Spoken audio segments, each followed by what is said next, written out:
বন্ধুরা, আজ আমি ইলিশ মাছের ভিন্দালু করব। তার জন্য কি কি লাগবে সেগুলো দেখাচ্ছি। 1 চামচ হলুদ গুঁড়ো, 1 চামচ লঙ্কা গুঁড়ো, 1 চামচ ধনে গুঁড়ো, 1 চামচ জিরে গুঁড়ো, পেঁয়াজ 2টো মাঝারি, 4টে লঙ্কা কুচি চেরা, হাফ কাপ তেল, 1 কাপ জল। আর এই মশলাগুলোকে মেশাবো। তার জন্য বাটি, নুন চিনি পরিমাণ মতো। আর এই হচ্ছে ইলিশ মাছ। ইলিশ মাছগুলোকে নুন হলুদ আর হাফ চামচ গোলমরিচ গুঁড়ো মাখিয়ে রেখে দিয়েছি। আর গোটা গরম মশলা অল্প থেতে রেখে দিয়েছি। এলাচগুলোকে কড়া গরম হয়ে গেছে আমার, এই তেলটা দিয়ে দিলাম সব।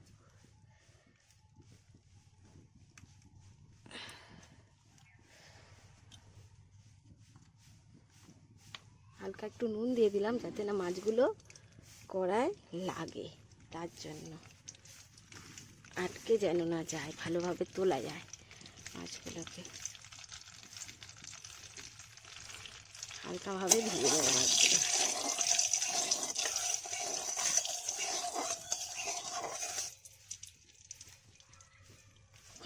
তেল গরম হয়ে গেছে, এবার মাছগুলোকে আমি হালকা হালকা করে ভেজে নেব।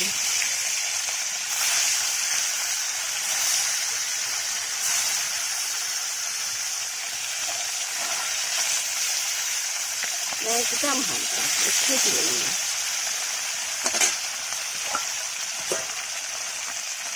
এবার কড়াইতে আমি পেঁয়াজগুলো দিয়ে দিচ্ছি। এই পেঁয়াজ কুচিগুলো কড়াইতে দিয়ে দিলাম।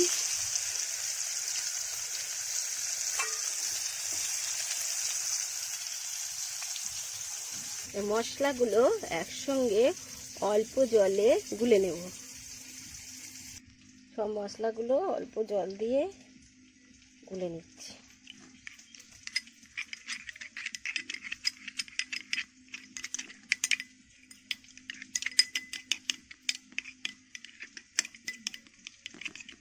ভালোভাবে গোলা হয়ে গেছে। এই পুরো মশলাটা আমি দিয়ে দেবো। এই গোলা মশলাটা, পেঁয়াজটা বেশ হালকা করে ভাজা হয়ে গেছে, দিয়ে দিলাম।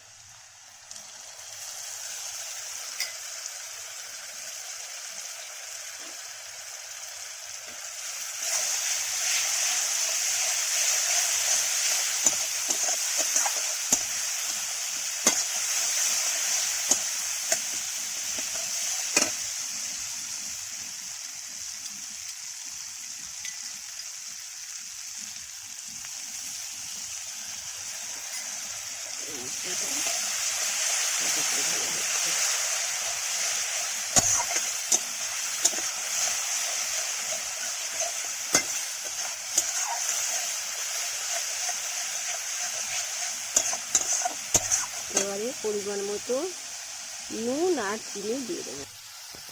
নুন চিনি দিয়ে দিলাম। এবারে গোটা গরম মশলাটা দিচ্ছি।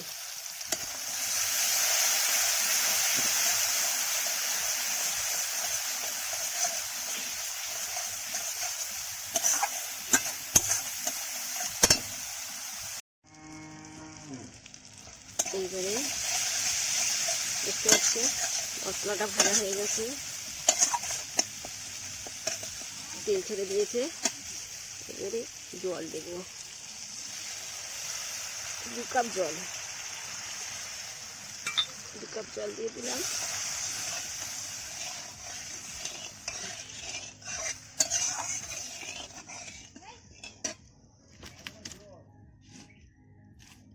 জল দিলাম।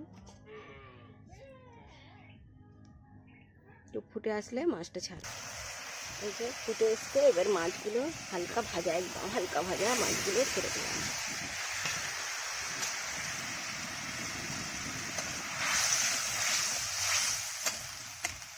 মাছগুলো ছেড়ে দিলাম। দারুণ একটা কালার হয়েছে, কিন্তু একটু একটু নুন দেবে, দারুণ কালার হয়েছে। এবার একটু ঢাকা দিয়ে রেখে দিই হালকা আঁচে।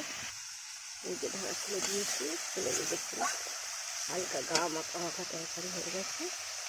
এবার আমি নামাবো। মিনিট মিনিট দুয়েক পরে ওই কাঁচা লঙ্কাগুলো দিয়ে দিচ্ছি, চেরা কাঁচা লঙ্কাগুলো।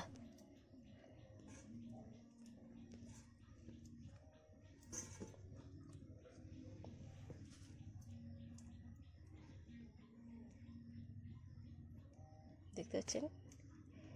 এবারে গরম গরম পরিবেশন করুন। ভিডিওটা ভালো লাগলে লাইক করুন, শেয়ার করুন, কমেন্ট করুন, সাবস্ক্রাইব করুন।